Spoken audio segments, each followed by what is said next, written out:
નમસ્કાર દોસ્તો, ગુજરાતથી બે મોટી ખબર છે તે સામે આવી છે।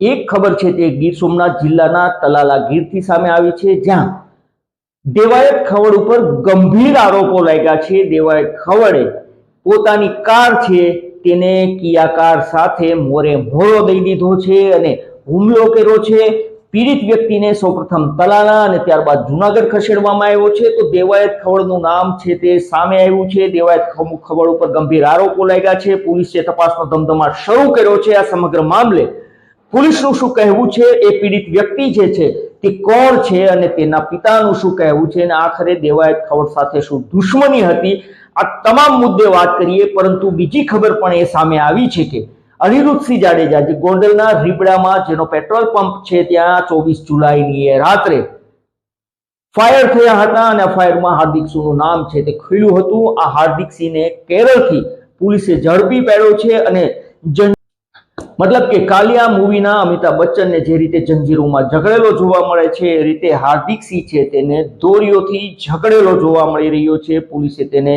જ્યારે પકડીને લાવે છે ત્યાં વિડીયો પણ સામે આવ્યા છે। તો આ બંને મુદ્દે વાત કરીએ, વિડીયોની શરૂઆત કરીએ। નમસ્કાર દોસ્તો, હું છું દિલીપ મોરી અને આપ જોઈ રહ્યા છો નમસ્તે ગીર। સૌ પ્રથમ વાત કરી લઈએ દેવાયત ખવડની। દેવાયત ખવડ જે ડાયરાના કલાકાર છે અને તેના ઉપર ગંભીર આરોપો લાગ્યા છે। આપણા તલાલા ગીર છે અને તલાલા ગીરનું ચિત્રોડ કરીને ગામ છે। આ ગામની અંદર એક કૃષ્ણા હોટલ છે।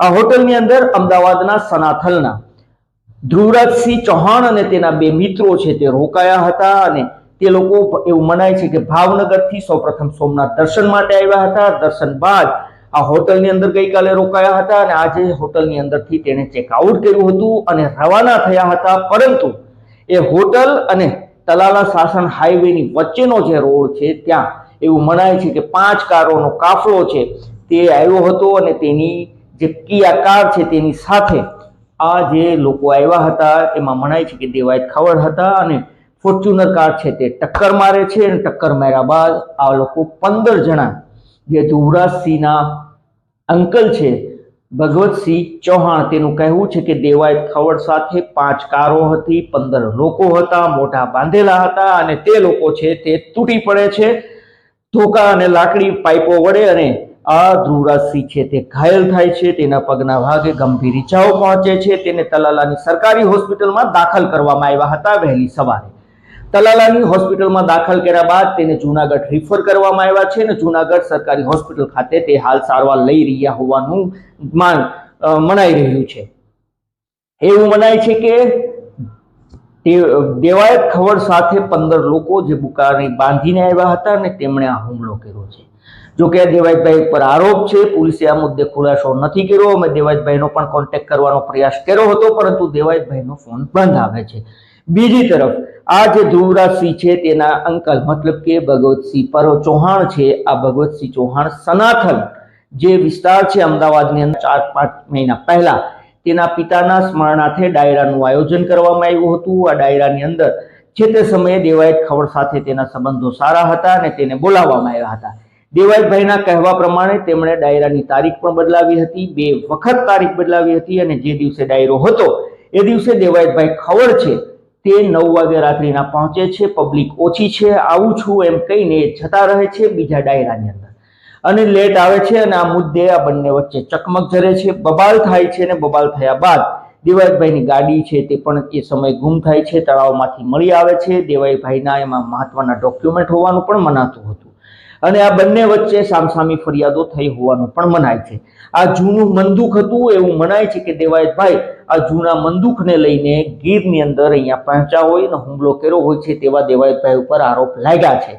બીજું એ કે દેવાયત ખવડને કઈ રીતે ખબર પડી કે આ લોકો ગીરની અંદર રોકાયેલા છે, તો એમાં પણ ચર્ચા છે કે આ લોકોની રેકી તે લોકોએ કરી હોઈ શકે છે, તેના ઉપર નજર રાખતા હોઈ શકે છે, તેના કારણે તે અહીંયા પહોંચ્યા છે। એ પણ સામે આવ્યું છે કે જે પીડિત છે ધ્રુવરાજસિંહ અથવા તો તેના મિત્રો તેણે ગીરની અંદર આવીને જ્યાં રોકાયા હતા ત્યાંના ફોટો છે તે સ્ટેટસ ઉપર રાખ્યા હતા અને શાયદ આ લોકોએ તેના ફોટોના સ્ટેટસ છે તે જોઈને અહીંયા પર પહોંચીને તેના પર હુમલો કર્યો હોય એમ પણ મનાય છે। હાલ ગીર સોમનાથ જિલ્લાની તલાલા પોલીસ અને એલસીબી પોલીસ છે તે કૃષ્ણા હોટલ આ ઘટના સ્થળ પર જ્યાં કાર પડી છે બુકડો બોલેલી એ કાર આ તમામ આજુબાજુના વિસ્તારની પોલીસ છે તે અત્યારે તપાસનો ધમધમાટ શરૂ કર્યો છે. એવું પણ મનાય છે કે ફાયરિંગ પણ થયું હતું, જો કે તેમાં કેટલી સત્યતા છે એ ખ્યાલ નથી, પરંતુ પોલીસનું કહેવું છે કે પોલીસ સૂત્રોમાંથી માહિતી મળી છે કે જે પોલીસ છે ત્યાં તલાલા પીઆઈ છે તે સ્ટેટમેન્ટ લેવા માટે જઈ શકે છે, અન્ય કર્મચારીઓ જઈ શકે છે. જો ફાયર થયું છે તો ઘટના ખૂબ મોટી હોઈ શકે છે, જેના કારણે પીઆઈ જશે. અગર ફાયરિંગની ઘટના નથી બની તો અન્ય કોઈ કર્મચારી જશે, પરંતુ પોલીસે હજુ સુધી આ સમગ્ર મામલે પોલીસ ફરિયાદ નથી થઈ, કારણ કે પોલીસ છે તે હવે સ્ટેટમેન્ટ લેશે અને ત્યારબાદ ફરિયાદ દાખલ થશે. જો કે હાલ તો દેવાયતભાઈ ઉપર આ ગંભીર આરોપો લાગ્યા છે. આ સોશિયલ મીડિયાની અંદર ચર્ચાઓ શરૂ થઈ છે. દેવાયતભાઈ આ જગ્યા ઘટના સ્થળ ઉપર હતા કે ન હતા એની હજુ સુધી કોઈ જાણકારી ઓફિશિયલી બહાર નથી આવી કે નથી પોલીસ દ્વારા કોઈ આ સમગ્ર મામલે પ્રતિક્રિયા આપવામાં આવી છે, જેના કારણે અમે આ જે ચર્ચાઓ છે, જે દાવાઓ છે એની પુષ્ટિ કરતા નથી, કારણ કે અમારો ઈરાદો કોઈને નુકસાન પહોંચાડવાનો કે બદનામ કરવાનો નથી. માત્ર આપને સુધી આ ખબર પહોંચાડવાનો છે કે દેવાયતભાઈનું નામ છે તે આક્ષેપોમાં સામે આવી રહ્યું છે અને આ તેની જૂની દુશ્મની છે, તેના કારણે તેણે આ હુમલો કર્યો હોઈ શકે છે તેવું ભગવતસિંહભાઈ ચૌહાણનું કહેવું છે. બીજો મુદ્દો એ છે કે ગોંડલની અંદર અનિરુદ્ધસિંહ જાડેજા, જેનો રીબડાની અંદર પેટ્રોલ પંપ આવેલો છે, અનિરુદ્ધસિંહ જાડેજા તેનો દીકરો રાજદીપસિંહ જાડેજા છે તે લાંબા સમયથી ફરાર છે, પરંતુ તેના પંપ ઉપર ફાયર થયું હતું 24 જુલાઈની એ રાત્રે. બુકાનીધારીઓ બાઇક લઈને આવે છે, પેટ્રોલ પંપ ઉપર ફાયર કરે છે અને આ લોકો ફરાર થઈ જાય છે. એ ફરાર થયા બાદ 4 લોકોની પોલીસ છે તે ધરપકડ કરે છે ઉત્તર પ્રદેશથી. પોલીસની પૂછપરછમાં આ લોકો નામ આપે છે કે હાર્દિકસિંહ જાડેજા નામનો વ્યક્તિ છે તેણે આ ફાયર કરાવ્યું છે.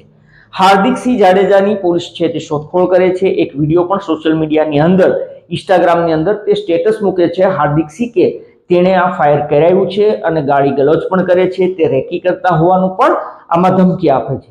આ સમગ્ર મામલે પોલીસે તપાસ શરૂ કરી હતી, પરંતુ આ લોકો હાર્દિકસિંહ નહોતા પકડાયા.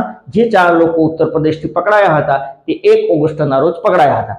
ત્યારબાદ પોલીસ છે તેની તપાસ કરી રહી હતી, તેની શોધખોળ કરી રહી હતી, પરંતુ પોલીસને જાણકારી મળે છે કે મદુરાઈની અંદર એક બારની અંદર હાર્દિકસિંહ છે તે બેઠો છે. પોલીસ ત્યાં પહોંચે છે, પરંતુ હાર્દિકસિંહ પોલીસ પહોંચે તે પહેલા ફરાર થઈ ચૂક્યો હતો. બીજી તરફ એસએમસી છે તે 2 ટીમો બનાવે છે, સ્ટેટ મોનિટરિંગ સેલ. આ બંને ટીમોને રવાના કરે છે, તેને બાતમી મળે છે અને કેરળની અંદરથી હાર્દિકસિંહને પકડી પાડવામાં આવે છે. હાર્દિકસિંહ ઉપર મારામારી, અપહરણ સહિતના અનેક ગુનાઓ છે. સુરતની રાંદેર પોલીસ છે તેને સોંપવામાં આવે છે હાર્દિકસિંહને. હાર્દિકસિંહ છે તેને પોલીસ છે તે લઈને જ્યારે આવે છે ત્યારે તેના શરીર ઉપર, તેના બોડી ઉપર ઘણા બધા જે દોરીઓ છે તે બાંધેલો હોય છે, તે દોરીઓની અંદર જકડેલો હોય છે, તેવા દ્રશ્યો પણ સામે આવ્યા છે. કારણ કે અનિરુદ્ધસિંહ જાડેજાને પડકાર ફેંકનાર હાર્દિકસિંહ છે તે કોણ છે, આવા પણ સવાલો ઉઠ્યા હતા. હાર્દિકસિંહ છે તેના ઉપર લગભગ 12 જેટલા ગુના છે તે નોંધાઈ ચૂક્યા છે. હવે આગળ જોવું એ રહ્યું કે પોલીસ તેના ઉપર કઈ રીતની કાર્યવાહી કરે છે, કોર્ટ આ સમગ્ર મામલે શું કહે છે, આમાં કોઈ અન્યનો હાથ છે કે કેમ, આ તમામ ખુલાસા છે તે પોલીસ કરી શકે છે. તો ગીરની સૌથી મોટી આ 2 ઘટના હતી, ગીર અને ગુજરાતની. ગીરની જે ઘટના છે દેવાયત ખવડવાળી, તેમાં પોલીસ સૌથી મોટા ખુલાસા ત્યારે કરી શકે છે જ્યારે પોલીસ છે તે આ તપાસ કરી રહી છે. ફરિયાદ દાખલ થાય તો કેટલા લોકોના નામ સામે આવે એ જોવું રહ્યું. બીજું કે દેવાયત ખવડ આ ઘટના સ્થળ ઉપર હતા કે કેમ એ પણ જોવું રહ્યું, અને પોલીસની તપાસમાં શું સમગ્ર મામલો છે તે સામે આવે, કેટલા લોકો છે અને શું તેણે ફાયર કર્યું હતું કે કેમ, આ તમામ મુદ્દે પોલીસ છે તે ખુલાસા કરી શકે છે. પરંતુ હાલ તો દેવાયતભાઈ ઉપર આરોપ છે, આક્ષેપ છે, દેવાયતભાઈ હતા કે ન હતા એ હજુ ખુલાસા નથી થયા, જેથી કરીને પોલીસ આ સમગ્ર મામલે ટૂંક સમયમાં ખુલાસા કરી શકે છે. અને બીજી તરફ ગોંડલમાં જે રીબડા પેટ્રોલ પંપ ઉપર અનિરુદ્ધસિંહના ફાયરનું જેણે કહ્યું હતું એ હાર્દિકસિંહ મામલે પણ પોલીસ છે તે મોટા ખુલાસા આગામી સમયની અંદર કરી શકે છે. તો 2 મોટી ઘટના, 2 મોટી ખબર આપણા ગુજરાતની, આપણા ગીરની હતી. આ તમામ મુદ્દે આપનું શું કહેવું છે, આપનું શું માનવું છે, આપ જરૂરથી અમને કમેન્ટ કરીને જણાવો. અને આવા જ અવનવા ક્રાઇમના વિડીયો માટે આપ અમારી યુટ્યુબ ચેનલ નમસ્તે ગીરને સબસ્ક્રાઇબ કરો. અગર આપ આ વિડીયો ફેસબુક અથવા ઇન્સ્ટાગ્રામ પર જોતા હોય તો ફોલો કરો. ફરી મળીશું. ધન્યવાદ.